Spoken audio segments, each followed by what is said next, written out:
अरे क्या आज पीपीटी लिख करके परेशान हो रहे हो? सर मैं सल्फाइड का अपने ऐसे टेस्ट कराया था, एकदम कराया था। तो वहाँ पे तो हमने उसका टेस्ट पढ़ लिया था। मैं ये एकदम सोच रहा था क्या सल्फाइड भी एक प्रेसिपिटेट टेस्ट दे सकता है? एकदम दे अगर सकता देगा तो सर कैसे देगा, एक बार जरा एक्सप्लेन कर दीजिए। देखिए, बिना पीपीटी टेस्ट एक तरीका से बहुत इंपॉर्टेंट हो जाता है हर एक नायन का जानना। बिल्कुल सर। लेकिन पीपीटी टेस्ट में आगे बढ़ने से पहले हम लोग को ये समझना पड़ेगा कि कहाँ कहाँ ये सॉल्यूबल है और कहाँ कहाँ इनसॉल्यूबल है। जहाँ जहाँ इनसॉल्यूबल है आप उसी का पीपीटी टेस्ट ले सकते हो, जो सॉल्यूबल है उसका पीपीटी टेस्ट तो होगा नहीं। तो मैं बता दूं ज्यादातर जगहों पर ये इनसॉल्यूबल होता है, ठीक है। लेकिन कुछ को छोड़ करके, तो वो कुछ कौन है? तो वो कुछ है कि अगर ये सल्फाइड 1A के साथ सॉल्ट बना रहा हो, 1A मतलब हेलिना के रफ से फरियाद, या फिर 2A के साथ बना रहा हो, बेटा मांगे कन्या सुंदर बाप राजी, या फिर NH4 अमोनियम का ये सल्फाइड हो, तो ये सारे सॉल्ट सॉल्यूबल होंगे, ठीक है। लेकिन इसके अलावा बाकी सब इनसॉल्यूबल होंगे। तब इंटरेस्टिंग है कि कुछ इंपॉर्टेंट पीपीटी टेस्ट है वो आपको ध्यान में रखने हैं सल्फाइड के, जैसे PbNO3 का होल ट्वाइस के साथ कराओगे तो PbS बना देगा, ब्लैक कलर का पीपीटी होगा।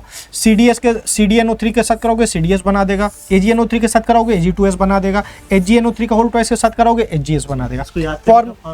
अरे बड़ा आसान सा है, जैसे आप बचपन में किए थे ना हम लोग, कि जैसे कि Pb का यहाँ पर कितना है +2, यह -2, तो Pb का +2 लिख लो, यहाँ -2 लिख लो, क्रिस क्रॉस करा लो, Pb के नीचे 2S2 क्या बनेगा फॉर्मूला PbS। वैसे यहाँ पर भी होगा, यहाँ पर भी होगा, यहाँ पर भी होगा। यहाँ पर Ag का +1 है इसलिए Ag2S आ रहा है। अच्छा भाई, एक इंटरेस्टिंग सवाल मैं तुमसे पूछूं क्या भाई? इंटरेस्टिंग बात यह है कि ये इनसॉल्यूबल तो है, लेकिन कहाँ पर? तो ये इनसॉल्यूबल होता है वाटर में। अब इंटरेस्टिंग सवाल यहाँ पर क्या आता है, क्या ये कभी सॉल्यूबल हो सकता है? इनसॉल्युबल सॉल्ट है तो फिर तो नहीं, लेकिन हो सकता है। इनसॉल्यूबल सॉल्ट्स भी सॉल्यूबल होते हैं, उसके स्पेसिफिक कंडीशंस होते हैं, जैसे बाकी एनायंस में हम लोग पढ़े। तो यहां पर मैं बता दूं, ये सारे सॉल्ट्स आपके हॉट एंड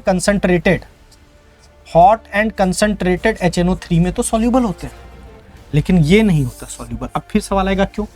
क्योंकि Hg2+ का जो पोलराइजेशन पावर है ना, फजान सुन लगाओ, Hg2+ का पोलराइजेशन पावर बहुत ज्यादा होता है, इस कारण ये इसमें डिसॉल्व नहीं हो पाता। तो इसके लिए इंटरेस्टिंग बात क्या है कि हमको एक्वा रीजिया का इस्तेमाल करना पड़ता है। एक्वा रीजिया पता ही होगा, 3:1 का रेशियो, HNO3 और HCl का यूज करते हैं, तो वहां पर हम लोग HGS को भी सॉल्यूबल कर सकते हैं।